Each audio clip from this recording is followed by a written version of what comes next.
وَلَقَدْ يَسَّرْنَا الْقُرْآنَ لِلذِّكْرِ فَهَلْ مِن مُّدَّكِرٍ۔ آج انشاءاللہ تعالی ہم سورۃ المائدہ کی آیت نمبر 106 سے لے کر 108 تک پڑھتے ہیں اور اس کو سمجھنے کی کوشش کرتے ہیں۔ اعوذ باللہ من الشیطان الرجیم، بسم اللہ الرحمن الرحیم۔ یا ایہا الذین آمنوا شہادۃ بینکم اذا حضر احدکم الموت حین الوصیۃ اثنان ذوا عدل منکم او آخران من غیرکم ان انتم ضربتم فی الارض فاصابتکم مصیبۃ الموت تحبسونہما من بعد الصلاة فیقسمان باللہ ان ارتبتم لا نشتری بہ ثمنا ولو کان ذا قربا ولا نکتم شہادۃ اللہ انا اذا لمن الآثمین۔ یا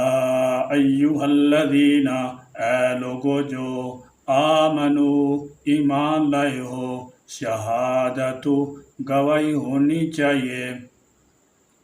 بینکم تمہارے درمیان، اذا جب حضر آ پہنچے، احدکم تم میں سے کسی کو، الموت موت، حین الوصیۃ وصیت کے وقت، اثنان ذوا عدل دو عادل شخصوں کی، منکم تم میں سے، او آخران یا دو اوروں، من غیرکم تمہارے مسلمانوں کے سوا۔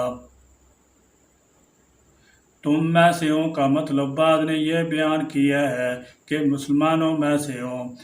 اور بعد نے کہا ہے کہ موسی یعنی وصیت کرنے والے کے قبیلے سے ہوں۔ اسی طرح آخران من غیرکم میں دو مفہوم ہوں گے، یعنی من غیرکم سے مراد یا غیر مسلم اہل کتاب ہوں گے یا موسی کے قبیلے کے علاوہ کسی اور قبیلے سے۔ ان انتم اگر تم ضربتم سفر کر رہے ہو، فی الارض زمین میں، فاصابتکم پھر پہنچے تمہیں، مصیبت الموتی موت کی، یعنی سفر میں کوئی ایسا شدید بیمار ہو جائے کہ جس سے زندہ بچنے کی امید نہ ہو، تو وہ سفر میں دو عادل گواہ بنا کر جو وصیت کرنا چاہے کر دے۔ تحبسونہما ان دونوں کو روک لو، من بعد الصلاة بعد نماز کے، فیقسمان پھر وہ دونوں قسم کھائیں، باللہ اللہ کی، ان ارتبتم اگر تمہیں شک ہو، یعنی مرنے والے موسی کے ورثاء کو شک پڑ جائے کہ ان اوصیاء نے مال میں خیانت یا تبدیلی کی ہے، تو وہ نماز کے بعد یعنی لوگوں کی موجودگی میں ان سے قسم لیں، اور وہ قسم کھا کے کہیں ہم اپنی قسم کے عوض دنیا کا کوئی فائدہ حاصل نہیں کر رہے ہیں، یعنی جھوٹی قسم نہیں کھا رہے ہیں۔ لا نشتری ہم نہیں لیتے، بھی اس قسم کے بدلے، ثمناً کوئی قیمت، ولو کانا اور اگرچہ ہوں وہ، ذا قربا رشتہ دار، ولا نکتم اور ہم نہیں چھپاتے، شہادت اللہ اللہ کی گواہی، ہر حال میں گواہی ٹھیک اور سچی ہی دینا چاہیے۔ اور یہ مضمون قرآن کریم میں بے شمار مقامات پر آیا ہے، اور جھوٹی یا گول مول یا ہیرا پھیری کی شہادت کو گناہ کبیرہ قرار دیا گیا ہے، جیسا کہ درج ذیل حدیث سے بھی واضح ہے۔ سیدنا ابوبکر صدیق رضی اللہ تعالیٰ عنہ فرماتے ہیں کہ آپ صلی اللہ علیہ وسلم نے صحابہ سے فرمایا، کیا میں تمہیں بڑے بڑے گناہ کی خبر نہ دوں؟ صحابہ نے کہا، یا رسول اللہ صلی اللہ علیہ وسلم ضرور بتائیے۔ آپ صلی اللہ علیہ وسلم نے فرمایا، اللہ کے ساتھ شرک کرنا اور والدین کی نافرمانی کرنا، اس وقت آپ تکیے لگائے ہوئے تھے، پھر سیدھے بیٹھ گئے اور فرمایا خبردار جھوٹا قول اور جھوٹی شہادت، خبردار جھوٹا قول اور جھوٹی شہادت۔ آپ صلی اللہ علیہ وسلم یہ کلمات دہراتے ہی رہے، میں سمجھا کہ آپ چپ ہی نہ ہوں گے۔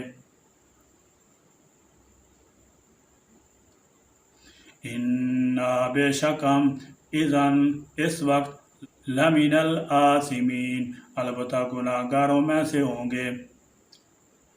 ان آیات کی شان نزول میں مفسرین کرام رحمۃ اللہ علیہم یہ واقعہ بیان کرتے ہیں کہ حضور علیہ السلام کے زمانہ مبارک میں مکہ مدینہ کے لوگ تجارت کے لیے شام کا سفر اختیار کیا کرتے تھے۔ لوگ اونٹ پر تجارتی مال لاد کر قافلوں کی شکل میں سفر کرتے تھے۔ بعض اوقات سواری کے لیے گھوڑے اور بار برداری کے لیے خچر اور گدھے بھی استعمال ہوتے تھے۔ ہوا یہ تھا کہ بنو سیم کا ایک مسلمان جس کا نام بدیل تھا، اپنے دو ساتھیوں تمیم اور عدی کے ساتھ جو نصرانی تھے اور ابھی مسلمان نہیں ہوئے تھے، شام کی طرف ایک تجارتی سفر پر روانہ ہوئے۔ بدیل وہاں شام جا کر بیمار پڑ گیا، جس سے اسے فاقہ ہوتا نظر نہیں آ رہا تھا۔ اس نے اپنا اثاثہ باندھا اور اپنے ان دونوں ساتھیوں کے حوالہ کر دیا اور تاکید کی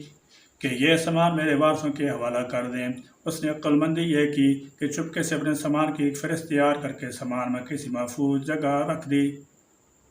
اور اپنی ساتھیوں کو اس کی خبر نہ کی۔ اس سامان میں ایک قیمتی پیالہ بھی تھا جو چاندی کا تھا، اس پر سونے کا پانی چڑھا ہوا تھا اور نقش و نگار بنے ہوئے تھے۔ ان نصرانیوں نے اس کے مرنے کے بعد جب سامان دیکھا تو ان کی نیت میں فتور آ گیا اور یہ پیالہ سامان میں سے چرا لیا۔ جب وہ واپس آئے تو سامان بدیل کے ورثاء کے حوالہ کر دیا اور پیالہ بازار میں کسی سنار کے پاس فروخت کر دیا۔ ورثاء نے جب سامان کھولا تو اس میں سامان کی فہرست بھی ملی۔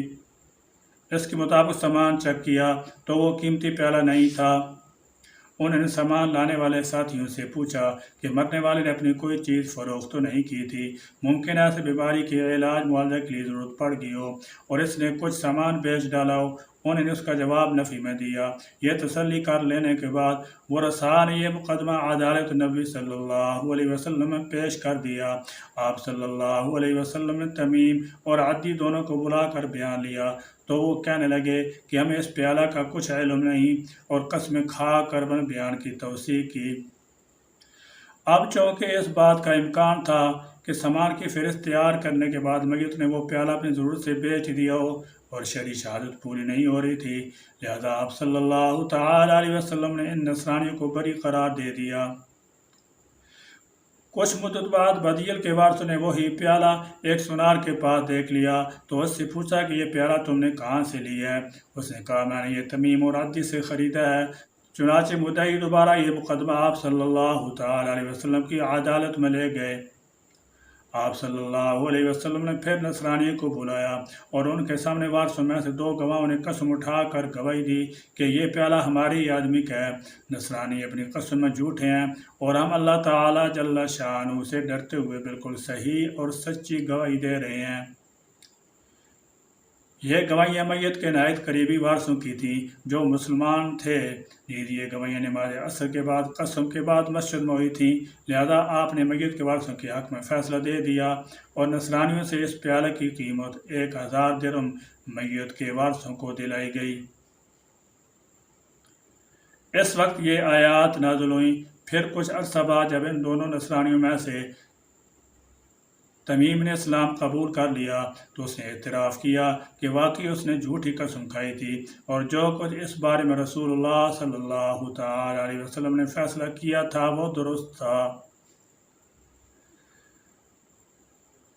فَإِنْ عُثِرَ عَلَىٰ أَنَّهُمَا اسْتَحَقَّا إِثْمًا فَآخَرَانِ يَقُومَانِ مَقَامَهُمَا من الذين استحق عليهم الأوليان فيقسمان بالله لشهادتنا أحق من شهادتهما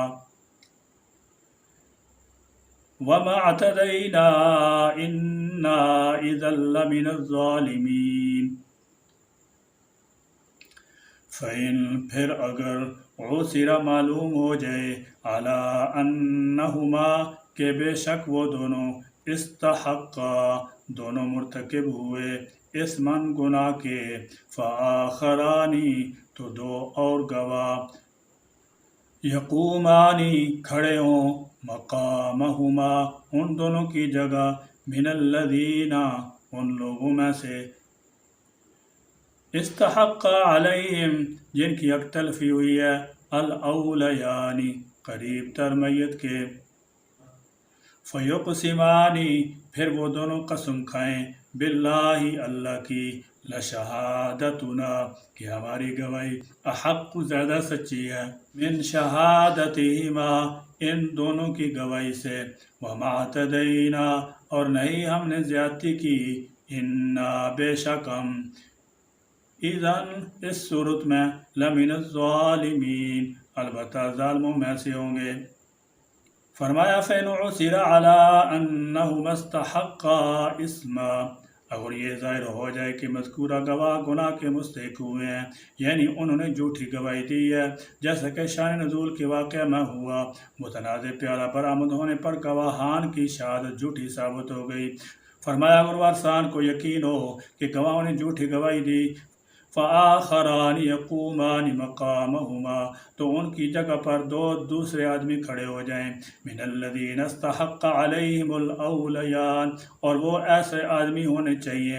جن پر پہلے گواہوں نے گناہ کا استحقاق حاصل کیا ہے یعنی متوفی کے ورثان سے دو آدمی پہلی شہادت کے مقابل دوسری شہادت پیش کریں فیقسمان باللہ وہ بھی اللہ کی قسم اٹھا کر کہیں لشہادتنا احق من شہادتہما کہ ہماری شہادت پہلوں کی شہادت زیادہ مبنی بر تحقیق ہے وما اعتدینا اور ہم نے کوئی زیادتی نہیں کی ہمارا مقصد کسی کو نقصان پہنچانا نہیں اور اگر ہم کسی شخص کی حق تلفی کریں گے انا اذا لمن الظالمین تو ہم ظالموں میں سے ہو جائیں گے گویا دوسرے گواہ بھی اپنی گواہی کا اسی طرح یقین دلائیں جس طرح پہلے گواہوں نے دلایا تھا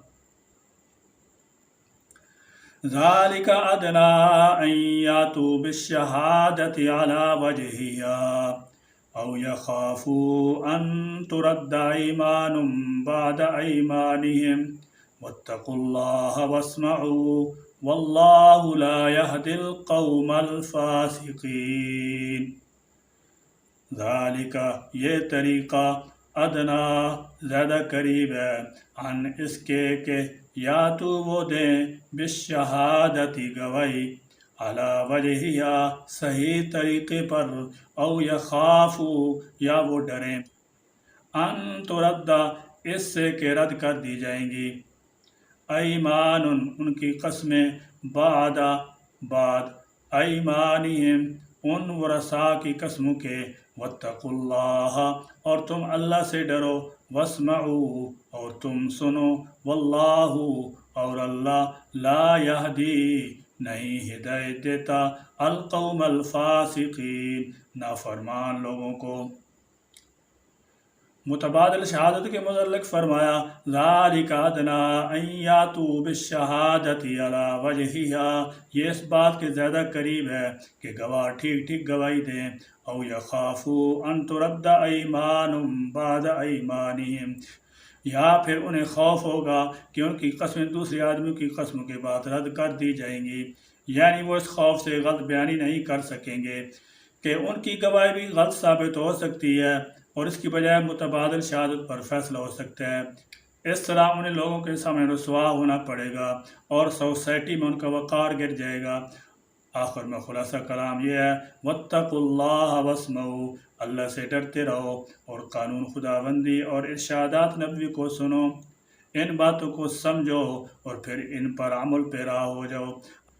اگر اس کے خلاف کرو گے تو فسق میں مبتلا ہو جاؤ گے اور اگر انکار کرو گے تو کفر میں قدم رکھو گے اللہ تعالیٰ جل شانہ نے یہ بات صاف صاف بتلا دی ہے کہ کفر فسق یا نفاق سے بچ جاؤ اور اللہ تعالیٰ جل شانہ کے احکام کی پیروی کرو اور جو شخص فسق پر اصرار کرتا ہے واللہ لا یہدی القوم الفاسقین اللہ تعالیٰ فسق کرنے والوں کو ہدایت نہیں دیتا ہدایت کے لیے شرط یہ ہے کہ انسان حق کی طرف رجوع کرے اور اس کا طلبگار بنے فسق فجور کو ترک کر دو اور صحیح بات حاصل کرنے کی تڑپ پیدا کرے، ایسے لوگوں کے لیے اللہ تعالیٰ جل شانہ ہدایت کا راستہ واضح کر دیتا ہے اور فسق کرنے والوں کو ان کے حال پر چھوڑ دیتا ہے۔ جو سیدھے راستے سے بھٹک جائے تو اللہ رب العزت بھی پھر اس کے لیے نیکی کی راہیں بند کر دیتے ہیں اور پھر وہ بھٹکتا پھرتا ہے، یوں اللہ کی رحمت اور مدد سے دور ہو جاتا ہے اور دنیا اور آخرت برباد کر لیتا ہے۔